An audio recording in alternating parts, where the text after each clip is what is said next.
okay, I'll wait a second. Okay. We'll give it a few minutes to let people get on. First thing I want to say, the support down here at the courthouse today has been amazing. The American Warrior Revolution, they have been amazing bringing people down here, getting the word out. We have lots of supporters that have come all over our nation, coming here to see the injustice inside this courtroom. We have had a lot of people upstairs. The courtroom was full, and that makes a big difference to our guys, how they feel their support is, and how the judge even acts inside the courtroom. Although we found today that it doesn't matter how many people are in there, she's going to do what she wants to do regardless. Almost ready. We're going to give it a few more minutes to get some more people on here. Like I said, we appreciate all the amazing support. Bear with me. I usually have John here with me. And we miss you, John. We do miss you, John. Hope everything is okay and you're doing well. But I will do my best. Once again, we are down here in Las Vegas, Nevada. We are in day 1 of the actual trial, not including jury selection. We are starting with opening statements, and after lunch, they brought in, what is his name? Sheriff Lombardo. All right, you ready? No, not yet. Ahead. It's freezing up. It's free. It was doing that too. Yeah. They know to go to you though. So after we got back from lunch, another defendant decided that they needed to do their opening statement as well because we are still having issues getting our stuff in. So we're beginning with Leventhal's opening statement. Can you hear me? Can somebody tell me they can hear me all right?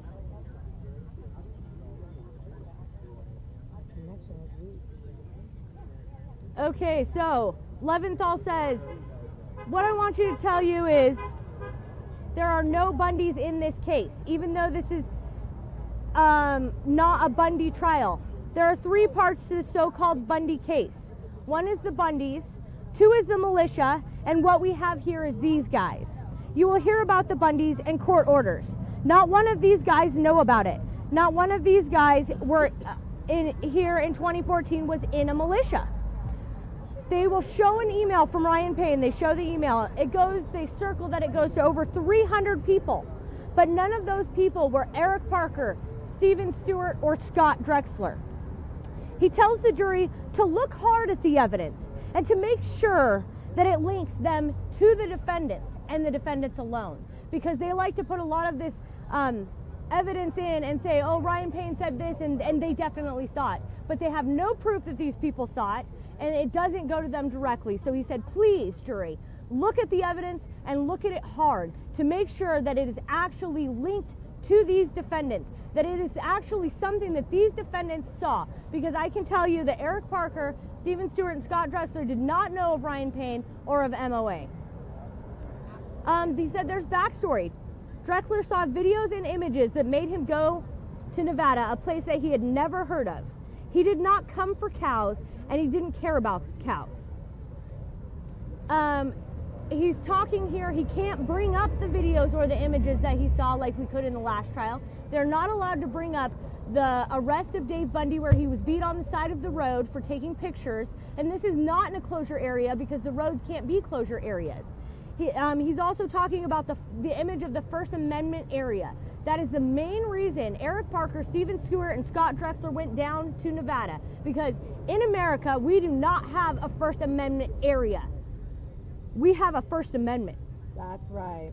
So it says Scott got here on the 12th, and then he went to the speech.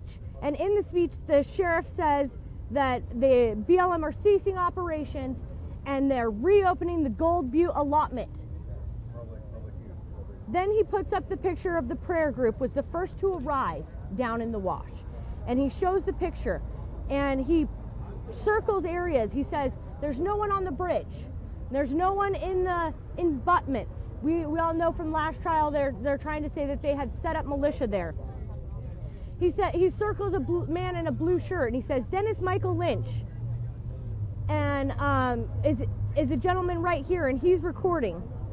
And then there's an objection. They said Dennis Michael Lynch is subpoenaed by the defense, and he will be here. And he is going to testify that he came into the wash and asked BLM agents, are you really going to shoot these people? Immediately there was objection, and then a sidebar. That sidebar lasted maybe 30 minutes, possibly longer, as the observers and the jury just kind of sat there like, what's going on? Especially the longer it got going, everyone got more restless, kind of interested in what was going on. They come back and he cannot speak of that at all. While this is going on, Andrea Parker reads the Constitution to keep his mind off the injustice. The jury can't see it. He has to keep it below the bench, but he does that anytime so that he can keep his emotions in check and make sure that he's not getting too frustrated. Read about the true law. They come back and they say they will strike the Dennis Michael Lynch comment. He goes on to say that the evidence will show a complete disorganized mess. The BLM and police are going to testify that they were scared.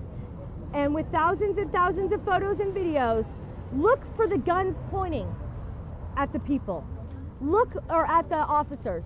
Look for the officers being scared. He said, when you see all this evidence, please try to find evidence that supports these things.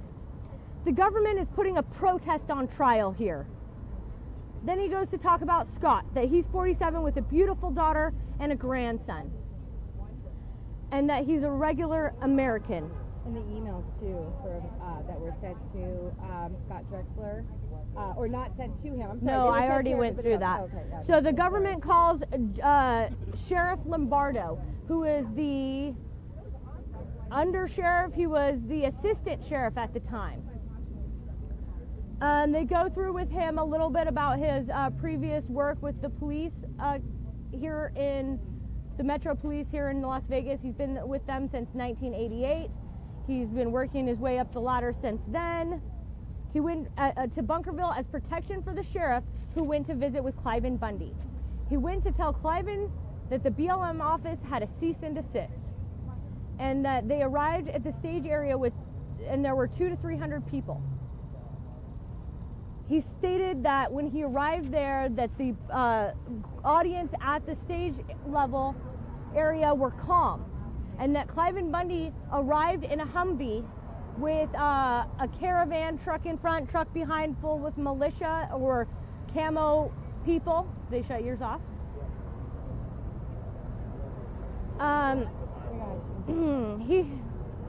He heard Cliven say that he can talk to you on the stage.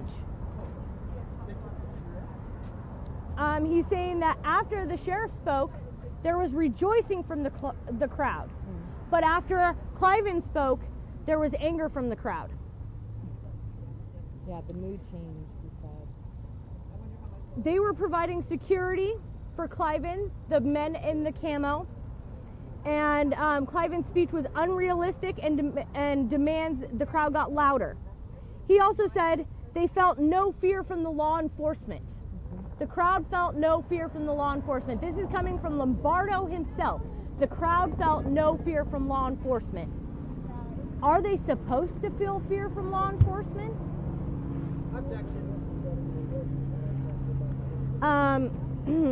Then they talk about after when the sheriff gets down, that's when the cowboys arrived and that they had rifles and that they were completely outnumbered because there was only 4 people, the sheriff, himself, and 2 others, and so they headed back.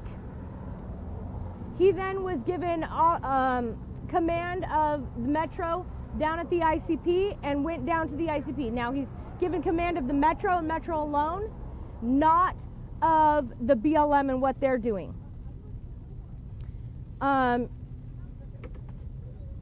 Let's see. When he got there, he set up the skirmish line and snipers. He testified to that. Skirmish line and snipers.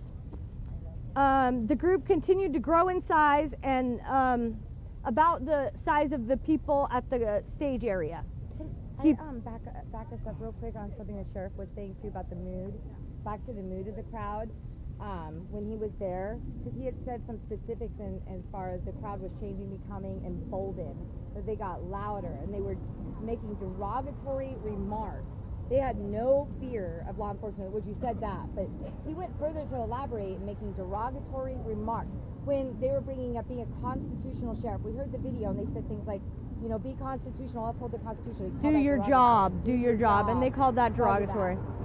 Okay. Sorry, I just want to... In the future, we can leave that to the end so that I can keep my flow going. Sorry, he believed that they were understaffed and they could not stop them because of the amount of people, and that they had firearms, and the officers did not have adequate gear to ward them off. He tried to find an informed leader after he set up the skirmish line. He went across and tried to find Dave Bundy and ask about his intent. Dave Bundy said he was there to get the cattle, and he told him that he could not control the crowd. Dave said he had an hour to figure this out with the cattle.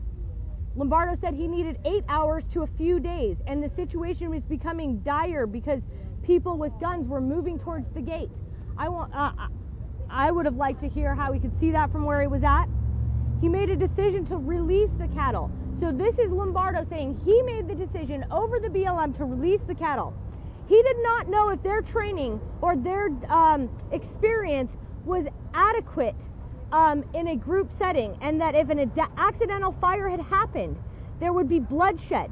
And so he would need 500 officers. Once again, he's going to need 500 officers for 200 to 300 people, which at the last trial, what did we find out? Around 47 people had guns. So they need 500 officers to control a crowd of 200 to 300 people where 47 of those people had guns. So is anyone here really good with math? What is the percentage of the crowd that had guns? Because, you know, the prosecution liked to use percentages when they were talking jury.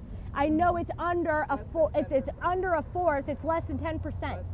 And they're going to need 500 officers to control a crowd of 200 to 300 people with 47 of them having weapons.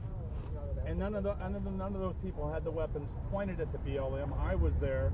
That's a crock of crap. And the crowd was scared of the BLM. Less than 5%. We did the math. It's less than 5%. Threats were not against his police officers. He said once again, he gets to the wash. The threats, the people are not against the police officers. They are welcoming them. They're like, yes, we finally have actual law enforcement here to put the BLM in check. He also said again he was not confident in the BLM's training and tactics with crowd control, and he wanted to get them out first. Then they played the visit between Lombardo, Love, Dave, and Ryan. Love says that I cannot let you release the cattle. It is against the law and I cannot approve you releasing the cattle. The talk was about giving Ryan and Dave a warning about releasing the cattle and that they could be arrested at a later time. So here we have the conspiracy. This is proof of the conspiracy, but not the conspiracy of the protesters against the federal government, but the conspiracy against the federal government to get the Bundys to incriminate themselves. So here they're saying Lombardo said, release the cattle. And Dan Love said, no, we're going to go and make them release the cattle and tell them if you release the cattle, you can be arrested at a later date. The decision to release the cattle was based on how many supporters were there. Yep. Then they brought in another exhibit, a SWAT officer in standard gear. And then they asked, well, is that standard gear from BLM agents? And he said he cannot testify to that because he can only testify to Metro, which is nice. He's at least, you know, stating truth in here. The BLM eventually left the area and the cattle were released. He said, were you concerned for safety when the cattle were released? He said, yes, he was concerned for safety, and he was there for over 5 hours. Then we go into cross-examination. Tanasi gets up immediately and starts talking about men with radios, some having radios, some having communication, talking about the difference between the guys in camo. Do you have something to add to this? Because I was a little late. Okay. The camo to Tanasi's very beginning. Because I have a lot more notes in between is what my problem is right now. Okay. And Kwanzaa. Oh yeah, I said that they were Kwanzaa. Oh, okay, I know where you are now. The camel and Kwanzaa related uniform. Kwanzaa, like they look like military but aren't, is what he was referring to. And so basically what they're trying to state right there and paint a picture of right there is that citizens don't seem to, apparently it's a criminal act. It's kind of like the hat thing all over again. Only the Criminal act on military how you is drive. allowed to have Yep. bulletproof vests Or the BLM. or tactical vests, even Yep. if they're not bulletproof, or camo. Yeah, so Only the beware. military can wear camo, and if you wear camo, you're going to be called quasi and militia, and it's a bad word and it's negative. And it also instigates that, because Cliven Bundy had security. Private security. Private security. So what, we're not allowed to have our own private security? Politicians What about can our have own private security, Yeah. but as American citizens, we are not allowed to hire private security, apparently, as they're portraying it in the courtroom. There it is, yeah. Let's go back. Okay. He asked if he saw Mr. Stewart, Parker, or Drexler, or Loveland there. He said no, he didn't. Or he said, I cannot testify to that because he could or couldn't. There was, they talked about the SWAT and tax gear again, and there was objection and another sidebar. So here we are.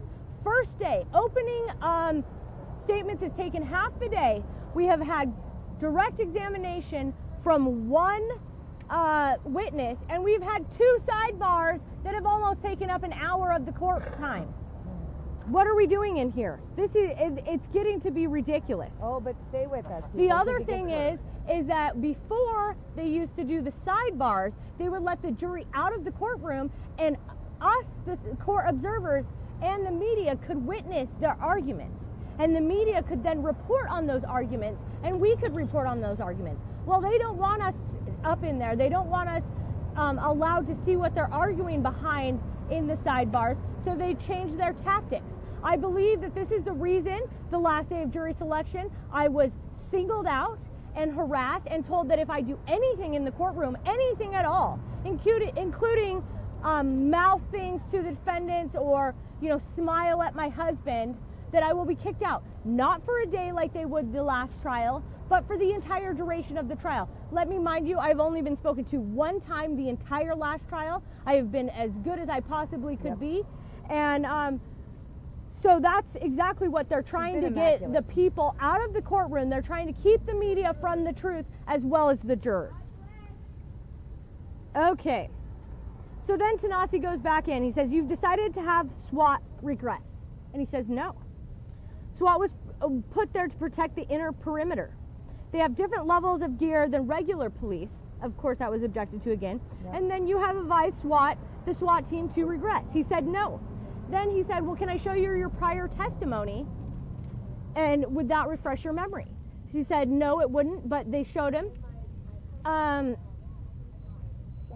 They showed him his testimony from the last statement twice, from the last trial twice.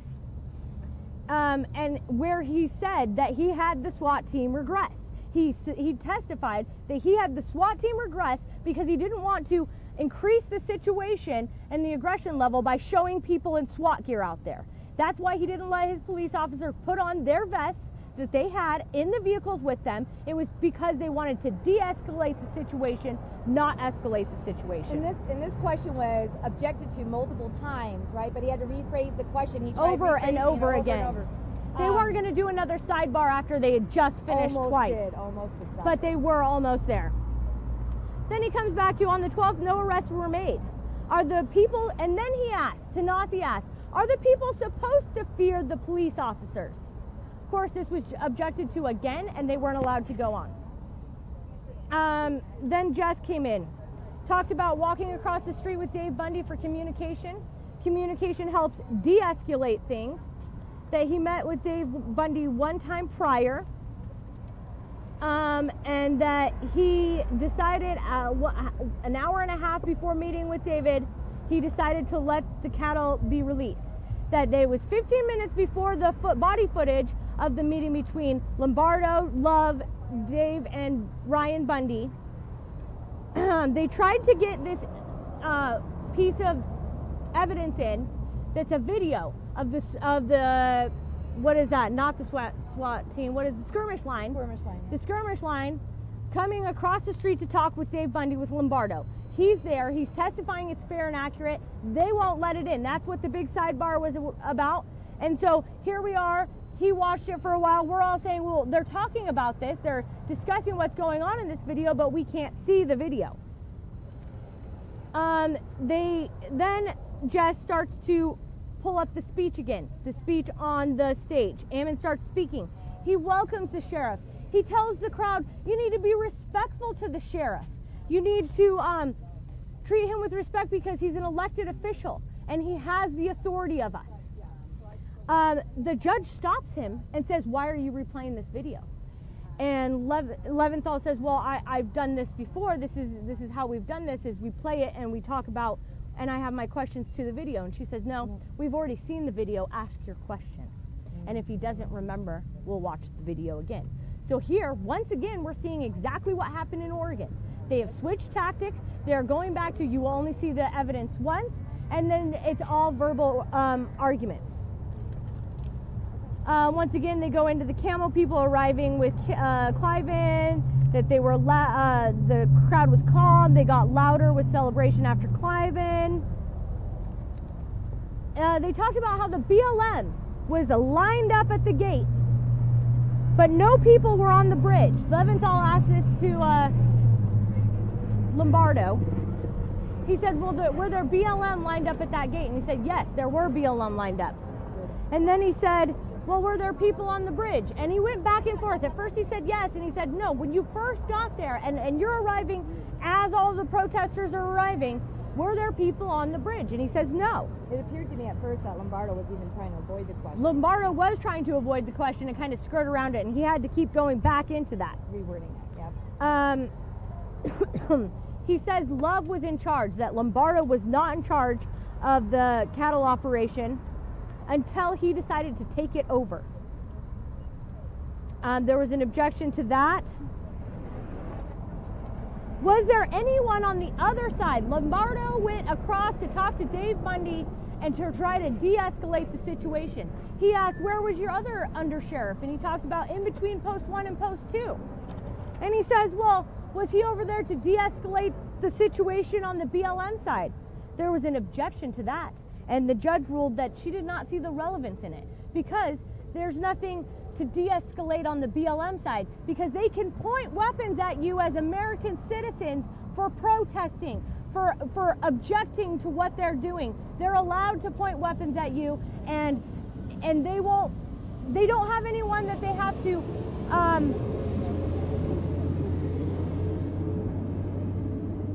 respond to about that. They have no authority over them that's going to say what you did was wrong, and we know that now. He said, you were not comfortable with the training experience the BLM had with groups and crowds. And he said, yes, because my training experience is that's not the role of the BLM. Perez asked one question alone. Did you see Ricky Loveland? Then we go into the government's redirect. You were asked about accidental discharge. He said, yes. What other factors were you concerned about? Officers. Safety. So he said, Lombardo says, the officer safety, the safety of the Nevada Highway Patrol, and the safety of the BLM. If there had been a firefight. Then they asked the defendants if they wanted to cross-examine. They all said no. So the judge wasn't happy with that last question and how the government got that out. So she decided to ask her own question on the prosecutorial side. She decided to ask, well, you said you weren't worried about accidental discharge. Were you ever worried about intentional discharge? This is the judge asking a question that the prosecution asked, that Lombardo answered, and she didn't like the answer the way that came out, so she reworded the question herself and asked it. This is something that is unheard of. I have never seen it before. So then when she's done and she gets her question answered, obviously it was a yes, she asked the jury, hey jury, do you guys have any questions? Why don't you write them down on a piece of paper and hand them to the end? Don't write your number on them, but write them down on a piece of paper and ask them to the end. So here, once again, we have one witness. We have two sidebars that have gone on almost to an hour. We have one judge that is not happy with a question that the prosecution asked and got an answer to, so she decided to reword it herself and re-ask it, and now the jury is allowed to ask questions. What is going on here? Who is going to stand up and come down here and tell Judge Gloria Navarro that this is not okay? This is not how our judicial system works. This is not right. You know, it's not enough that they've made it so that we have no defense. We can't bring in the arrest of Dave Bundy. We can't bring in Margaret Houston being thrown to the ground and Ammon Bundy being tased and had attack dogs sicked on him. We can't bring in any problems that the BLM were pointing weapons and aggressing this situation from the very get-go. That's not enough. They have to stack the jury, and now they're going to make, the judge is going to ask her own questions for the prosecution, and we're going to make sure that the jury fully understands everything, which was totally stupid in this case because we've only had one witness. So all of the jury's questions, and mind you, there were quite a few of them, were about information that wouldn't even come in with this witness. Okay, so the first one was there was a reference made to a prior trial. And she says there are different hearings in criminal cases with multiple testimonies, and we're going to leave it at that. Lie. That's it. Number two. Okay, so already what we see is the jury's seeing right through this. Yep. Number two. What was the operation before they decided to release? Was the plan to release the cattle or ship them out? Once again, she says that this person cannot testify to that, so that'll be a question to ask later on. They were also asking about the meaning of cease and desist, and that was they were stopping operations and they were to stop doing what they were doing. There's another, what is there a command relationship between the ICP structure present at the time and 2014? Also, this guy can't answer that question, so that's a question for later on. Number four, and mind you, that jury person had multiple questions. That was multiple questions on one piece of paper. Number four, did you know if their firearms were loaded? Lombardo was actually asked this question. He said, no, I do not know if their firearms were loaded. Number five, what was the relationship between the Las Vegas Metro Police and the BLM? And he said the BLM had operational authority that they then relinquished when he decided to go in and take over. Now, we weren't able to get into why he decided to go in and take over. The BLM had incident command structure prior to the Metro being there, and that he was in a meeting prior to the 12th, that he knew about that structure, and that Saul Laurel was the main person, and Dan Love was under him, but Dan Love was the incident commander, and he was in charge the day of the 12th. That is all we have for today. We will be back again tomorrow at 9 a.m. where they will be bringing another witness. I wonder how many sidebars and jury questions and judge questions we will have tomorrow. Anybody else have a question? Anybody else here have something they want to say? Anybody got a question? Any questions? Want to say something? Did she, when the defense attorneys asked a question, did she say that was a stupid question? Did I hear that, or was that? No. Okay. She did say, yeah, she did. It was a stupid question that he needed to reword it. She is, but she's always done that. No, she said that to the defendant, the defense.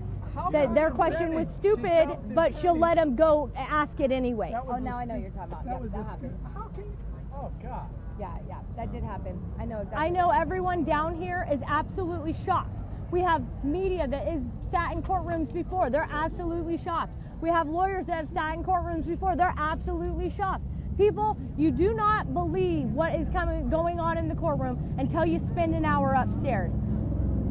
It's unbelievable, and we're also, you know, the courtroom's full. We've got our supporters on the prosecution side, which is amazing. Thank you for all the support. This has been huge. Once again, huge thank you to ACE and American Warrior Revolution and all the people that came down and supported us, because without this, our message is not getting out. Thank you to Doc over here for having me on his live stream the other night. Helping get our Adam Kokesh for visiting inside the courtroom today. It's been amazing. We need to keep it up. Obviously, the stand event that we did the other night got the media in there, because there was a lot more media in there than there has been before. Yep. What I want to see is we want it kept up.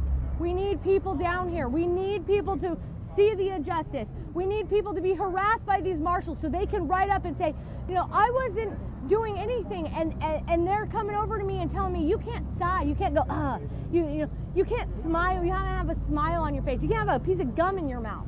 We need you here. We need you to see the injustice for yourself, because if it goes on without people seeing it, there's no hope. And the sheriff not once said he was concerned about anybody but the officers. He never said. That's a great point. Thanks for bringing that up.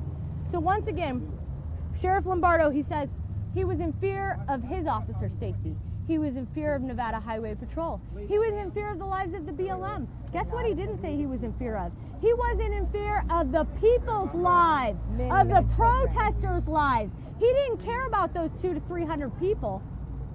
He didn't have any thoughts or any fears for the men, women, and children down in the wash, that they would be murdered like Ruby Ridge, like Waco. He's only in fear of his officers. But he also did say that the people were not in fear of the police. Like, are the people supposed to be in fear of the police? Is that the police today, nowadays? Is that the people are supposed to be in fear? Because this is coming from a sheriff himself. Now, I can say this, that I saw a difference between Lombardo's testimony today and last time, and that he was a lot more truthful. He answered some of those questions that were bad for the prosecution. Like, no, he didn't know if their guns were loaded or not. So I do have to commend him on that. Thank you, Lombardo, for speaking the truth up there. But you should have been concerned about the citizens, about we the people who elected you and put you in office. And I hope you take that home and think about that for next time. Do you think that there's potential that that stunt they pulled today with the jury being able to ask questions, and then they did the sidebar where the judge went through the questions first? Do you think that might have anything to do with trying to find a way around getting a favored jury nullification for themselves or anything like that? I have a couple theories on that. Very possibly. Yeah. Also, once they've opened this door, they can't shut it, because the jury now expects that after every witness, they're going to be allowed to ask their own questions. So, this could work in our favor too. Or as we saw, a couple of the questions were like, well, who's in command here? And they want to get to the bottom of this. And that encourages me, because that's exactly what a jury should be doing, getting to the bottom and finding the truth. And that does encourage me, because the fourth branch of our government, we the people up in that jury room, want to know the truth, and they're sitting on that jury, and let's hope that they can get to it. Amen. All right.